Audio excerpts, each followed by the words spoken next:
Hey, everybody. We are going to go over the election process for the legislative and the executive branch. So while we might think that the executive branch, which has the president, it might be a pretty easy process that we just vote for the president, there is a little more information to that. Same with the legislative branch. So we're going to go through that pretty quickly while you complete your ed puzzle for this particular presentation. All right, so the Senate, just a reminder, there are 100 members in the Senate. There are 2 for each state. They actually have a 6-year term. So when they are elected, they are in office for 6 years. Their qualifications, once again, you need to be 30 years old, you need to be a citizen for at least 9 years, and you need to obviously live in the state that you are representing. The House of Representatives, there's 435 members. The members of the House of Representatives is based on state population. They have 2-year terms. Okay, so they are reelected every 2 years. And their qualifications, you need to be at least 25 years old. You need to be a citizen for 7 years. And you also need to live in the state that you are going to be representing as well. How are they elected? Elections are handled by each state. So when we are electing senators for Massachusetts and for the House of Representatives, it is handled within the state of Massachusetts. Even though they work in Washington, D.C., it is handled in Massachusetts. Each state has a primary.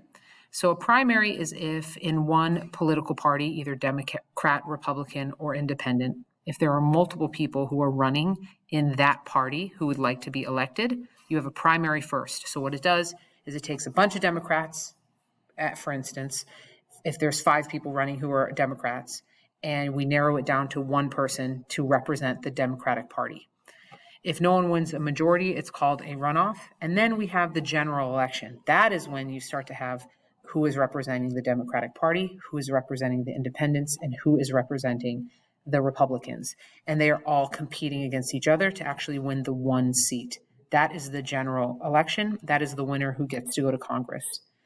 Ooh, it looks like we might have to move my face. I'm going to move it over here. Hopefully that worked. The Senate, once again, there's 2 per state. And there's equal representation, so every single state has 2 people. The 17th Amendment is the direct election for senators. That is the thing in the Constitution that allows for the election of senators. The entire state votes for the same candidates, either Republican, Democrat, or Independent. So whoever is representing the Republican Party, the Democrat Party, or the Independent Party, everybody in the state will only see their names on the ballot. The continuous body, only 1/3 of the Senate is up for re-election every 2 years. So you're never going to see every single person in the Senate up for re-election at the same time.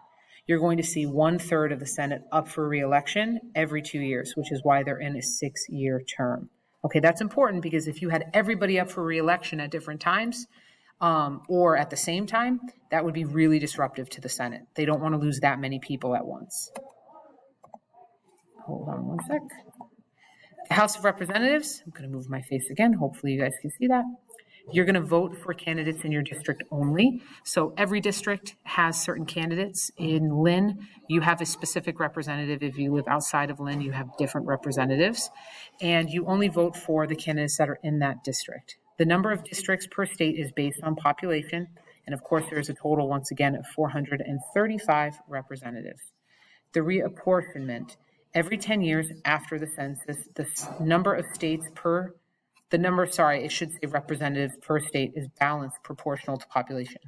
So after the census, if there are more people that live in Wisconsin than there did 10 years ago, and maybe let's say the population of New York went down, they're going to put more representatives in Wisconsin and less in New York, okay?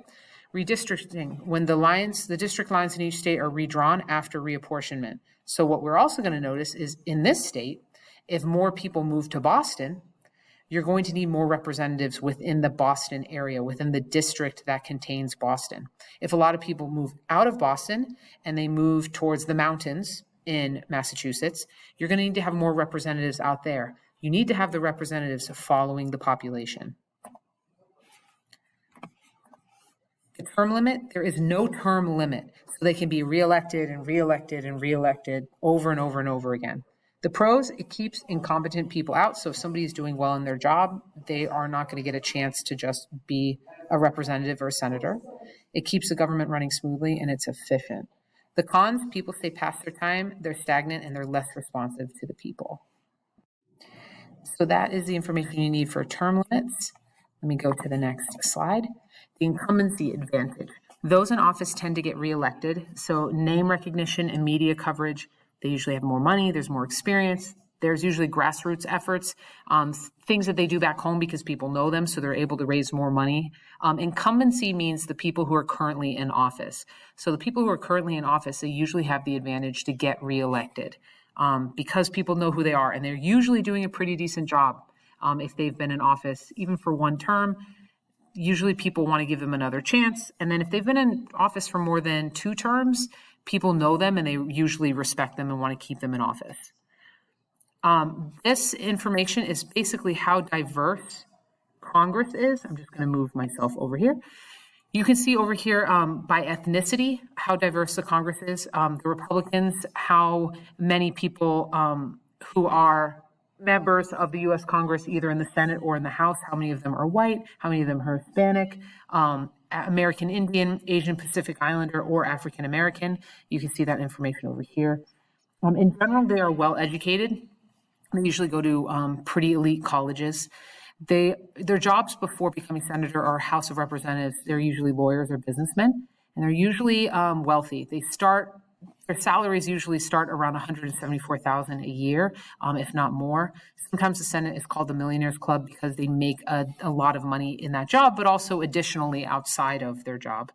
The average age, it is 64 in the Senate and 56 in the House of Representatives. There are more males in the Senate and Congress. However, there are 143 women. This is updated. I looked it up. There's 119 in the House and there's 24 in the Senate. That has gone up, I believe, 6 in the House and 4 in the Senate over the last 4 years. This is the 117th Congress.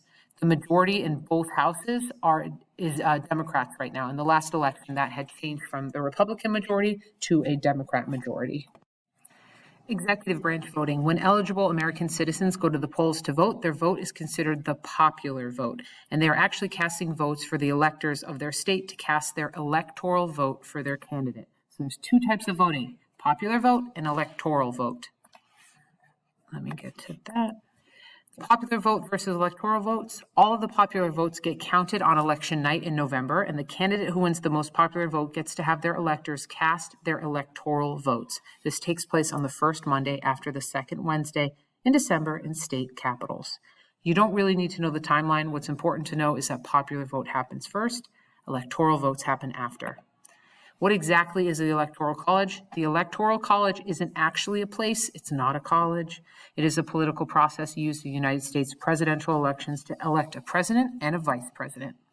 Why do we use the Electoral College? To put it simply, our founding fathers did not think the average American citizen would be informed enough or knowledgeable enough about politics to intelligently choose the best candidates. So they put in something called the Electoral College. Why do we use the Electoral College? So instead of allowing eligible American citizens to vote and just have it be just the popular vote, each state voted for electors who were then trusted to cast their vote for the best candidate. And that's it. We are going to learn much more about the Electoral College later on in the year. What is important to know is you have the popular vote and the Electoral College voting to elect a president.